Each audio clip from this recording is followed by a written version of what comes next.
Hola, hoy no es una leyenda sino un creepypasta de Taringa del cual no he oído hablar mucho. Espero les guste.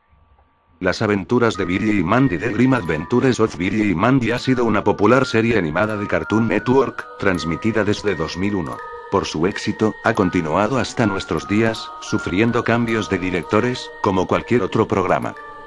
En 2006, John Kricfalusi, creador de Ren y Stimpy, tras declararse fan del programa, mandó una carta a Maxwell Atoms, creador del show, para proponerle dirigir un episodio. Aunque Atoms le mandó una negativa, diciendo que no era él quien seleccionaba al personal, sino los ejecutivos de Cartoon Network. Sin embargo, ambos se expresaron mutuo aprecio y se prometieron colaborar más adelante en un proyecto juntos. En las vacaciones de verano de 2007, Atoms recibiría una desesperada llamada telefónica de Kricfalusi, quien le explicaba que era urgente que comenzaran a trabajar en el proyecto inmediatamente. A Atoms le pareció raro, sin embargo Kricfalusi siempre había sido un ídolo de su infancia, así que se enfrascó en una llamada de entre 3 y 4 horas de duración, en que el creador de Stimpy le propuso un detallado plan. Kricfalusi consideraba Billy y Mandy un buen programa no solo por su humor escatológico, sino por contener elementos sobrenaturales y referencias ocultistas, así como a la cultura pop. A finales de los 90s, Kricfalusi, un extraño personaje que parece continuamente enojado, pero que responde a las cartas de sus fans a mano y con correos de 5 o 6 páginas, ya había colaborado con Cartoon Network, dirigiendo 4 episodios especiales de El Oso Yogi. CN, como todas las demás televisoras especializadas en dibujos animados, conocía la peligrosa trayectoria de Kricfalusi, pero como era una época en que el interés en los dibujos animados iba en descenso, aceptó el trato a regañadientes. Los episodios dirigidos por Kricfalusi fueron considerados demasiado perturbadores para los niños. Estaban impregnados de un ambiente que muy difícilmente podía considerarse cómico, las acciones y personalidades de cada personaje parecían erráticas y psicópatas, y contenía temas y contenidos solo adecuados para adultos: homicidios, suicidios y temas sexuales, además de una animación pobre y con escenas grotescas parecidas a cada de una pesadilla. CN, sin embargo, transmitió los 4 episodios una única ocasión, y con mínima publicidad, en un horario para adultos 1 AM. Luego de eso no se supo mucho sobre John K., solo que tuvo una serie animada de superhéroes llamada The Ripping Friends, que debutó en MTV y fue cancelada muy pronto por ser en extremo perturbadora, y a últimas fechas, se lanzó una nueva serie de Ren y Stimpy, exclusivamente para adultos, que iba aún más allá del humor violento y grotesco de la serie original, por lo que recibió fuertes críticas. Atoms desde luego conocía todo esto, y no se sabe si fue el miedo o el respeto lo que lo inspiró a continuar con el plan de Kricfalusi. 2 semanas después de la llamada, Atoms recibió un paquete sellado con la firma de Kricfalusi. Dentro se encontraba un guión y storyboard planeados por el propio Kricfalusi, para un nuevo episodio de Billy y Mandy, supuestamente de una nueva serie, llamada simplemente Billy y Mandy Nightmare on Backyard. Atoms se sintió interesado de inmediato en el guión, y él mismo ha descrito que estaba escrito brillantemente y con gran maestría, y contaba con un humor estupendo. Sin embargo, luego de pasar las primeras 20 páginas, y conforme el tono de la obra se oscurecía, rápidamente cambió de opinión. La historia era demasiado deprimente, incluyendo escenas, hábil y detalladamente descritas, que en opinión de Atoms parecían sacadas del infierno. Asustado, dejó de leer el guión, y en cuanto colocó el paquete fuera de su recámara, el teléfono sonó. Nuevamente era una llamada de Kricfalusi, quien le explicaba que el plan debía continuar, y preguntó si había acabado de leer el guión.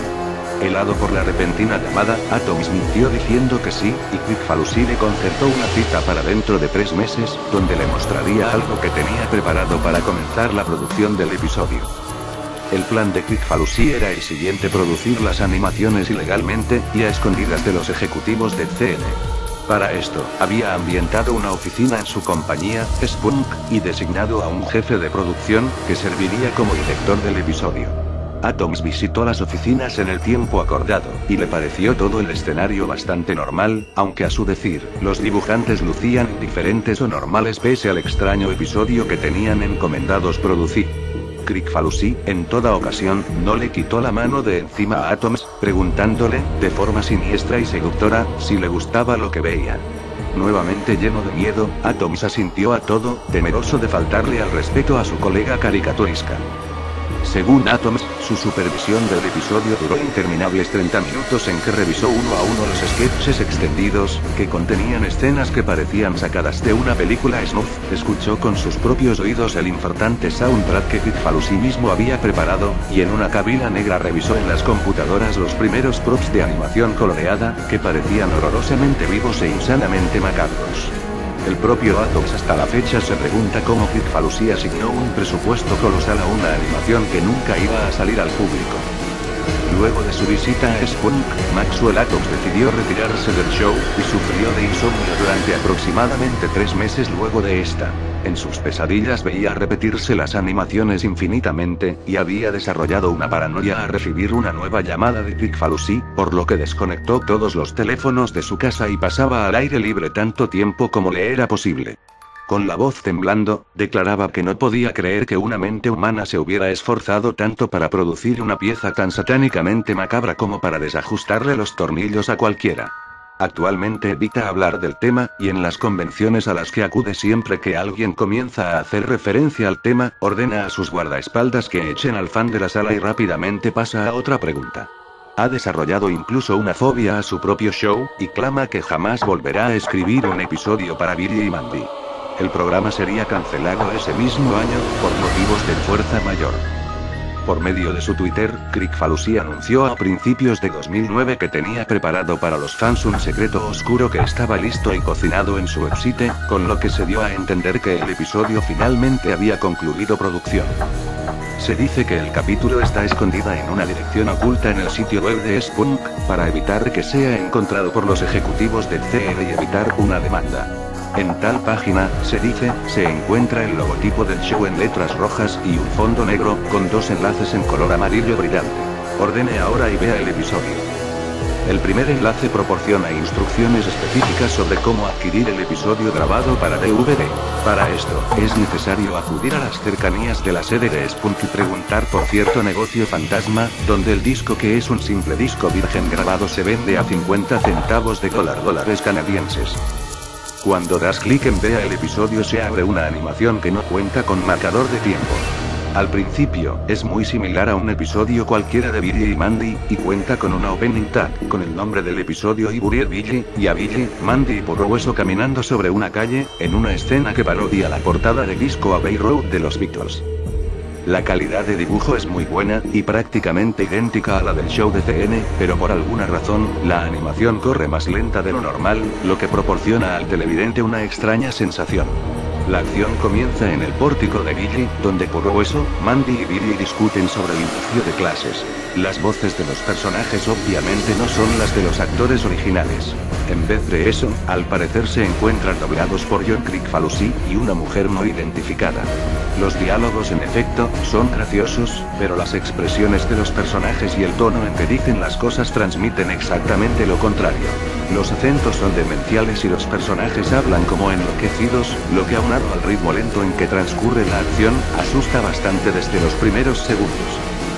Luego de eso, 4 figuras cabezonas que parecen caricaturas de los Beatles aparecen cruzando la valla del patio. Estos personajes hablan animadamente, saludando a los televidentes, y caminan de forma similar al que Epon Truckin mientras una alegre tonada que recuerda a Yellow Submarine suena de fondo.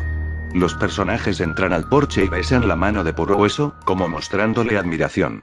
Billy y Mandy preguntan algo a partir de ese momento, nuestro informante tenía tan crispados los nervios que decidió apagar el sonido y en ese instante, el Beadle parecido a Paul McCartney se arranca la piel y queda desollado vivo, en una toma quieta similar a las de Ren y Stimpy, pero grotesca y detalladamente animada. El personaje chisporrotea sangre y los ojos, saltones y desorbitados, parecen copiar pus, mientras al fondo parparea una pantalla roja insoportable, durante retorciéndose más de 2 minutos. Ahora Purrohueso tiene una sonrisa totalmente diabólica. Él y los demás Beatles rodean a Billy y Mandy, quienes lucen preocupados. Un círculo de fuego surge alrededor, y Purrohueso toma a Billy de forma violenta. Billy parece llorar de terror, y entonces Purrohueso lo desnuda con su hoz y comienza a sodomizarlo con el arma, de una forma totalmente realista, mientras maldice de forma exagerada. Mezclando de forma extraña el humor negro con escenas simplemente diabólicas, la escena dura mucho más de lo soportable, con varios acercamientos violentos en varias tomas. Mandy parece dispuesta a pelear, pero los Beatles dicen algo, y el escenario comienza a girar y a convertirse en el mismísimo infierno. Escenas desquiciadas de cadáveres dibujadas de forma bastante rápida, demonios y escenas de tortura se alternan en la escena. Los Beatles restantes se transforman en bestias mutantes de formas terroríficas. Puro parte a Mandy por la mitad con su guadaña, desnuda el cadáver y la sodomiza una y otra vez, ahora con un rostro de oscuro placer, en medio de escenas parpadeantes, para terminar eyaculando borbotones de sangre de Mandy, mientras el cadáver de esta explota arrojando sus vísceras por todas partes. La persona que asegura, vio el vídeo, no puede contar mucho más después de eso, pues asegura que se encontraba demasiado alarmado, y no recuerda qué hizo para distraerse, o si simplemente cerró los ojos, pero asegura que hay cosas que no quiere recordar del vídeo.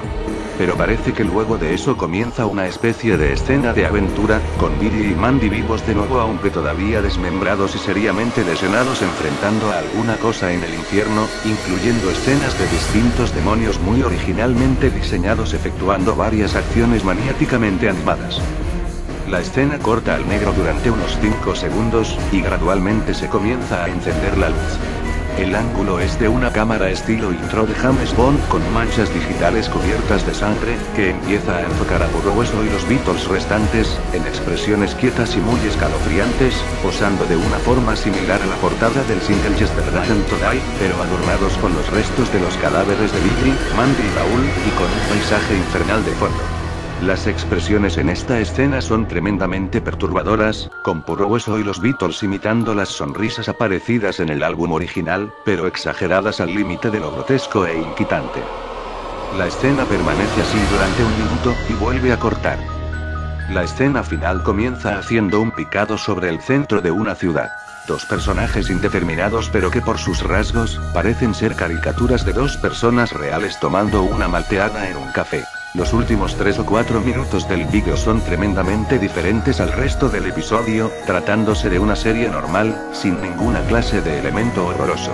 La escena es bastante lenta, pero corre a velocidad normal, y consiste simplemente en los dos personajes hablando y hablando, con reacciones variadas, tranquilidad, argumento, preguntas sanamente cómicas. El televidente volvió a subir el volumen, pero no alcanzó a escuchar gran cosa. Al parecer los personajes discuten sobre caricaturas y hablan citando varias frases de canciones de los Beatles. La frase final termina con uno de los personajes diciendo, "When reaper comes Toto". Entonces la imagen se cierra con un círculo negro, típico de las caricaturas viejas, y aparece la palabra fin, junto a una caricatura súper deforme del Paul despellejado todavía muy perturbadora vestido de ángel, sollozando y murmurando algunas cosas. El programa termina, y aparecen algunos créditos dirigido por John Kricfalusi y Maxwell Atoms, entre otras cosas, finalizando como si de cualquier show se tratara. Finalmente aparece una pantalla roja de advertencia que dice televidente el cartoon que acaba de ver ha sido producido contraviniendo las leyes de derechos de autor, su transmisión o posesión está penada por las leyes de Canadá y Estados Unidos, y luego un pantallazo de aproximadamente 2 segundos de duración, con el logo de Spunk y un lema que dice "Help to spread the word". En cuanto el vídeo termina, el navegador de internet se cierra automáticamente, y cuando vuelves a abrir las pestañas no se reabren. Si revisas historial e intentas abrir la página, te marca error.